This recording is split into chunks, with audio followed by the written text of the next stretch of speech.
Hi, I'm Josh, and this is not snakeware, this is Arch. But in version 0.0.6 of snakeware, we've added the ability to create persistent disks. So I'm going to show you how to do that. So the first thing you want to do is plug in your flash drive. Mine's already plugged in. And you want to find out which flash drive is, which virtual device corresponds to your flash drive, and mine is SDC. So the first thing you want to do, as always, is you want to write the snakeware image to the flash drive. So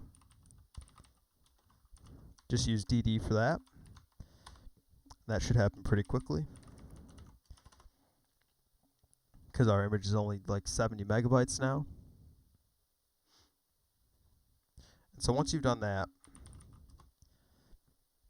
it'll look like this.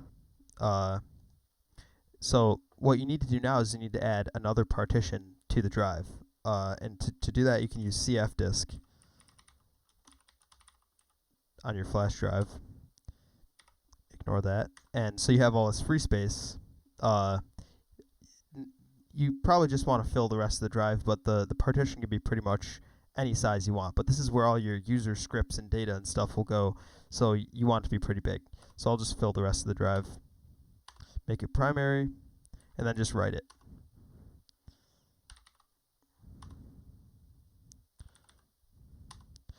And now you'll see there's our partition, our big partition.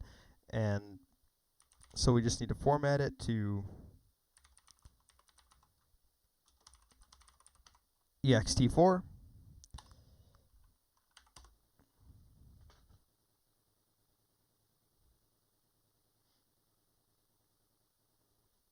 Okay, now that's done. And so the last thing we need to do is we need to give that new partition the snake user label. So you just use E2 label for that. And that's it. You're done. So now when you boot to that flash drive, snakeware will automatically mount that partition to /snakeuser, and that will be where you're going to store all your scripts and your data and everything. If you don't have a snake user partition, you'll just be in a live environment with no persistence features. So everything you do will just be lost on boot. So I'll just start the emulator.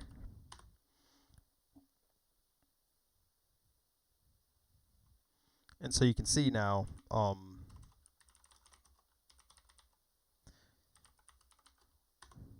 on boot, you're automatically switched into this snake user directory, which will now persist between boots if you set up a persistent disk, as I've just shown.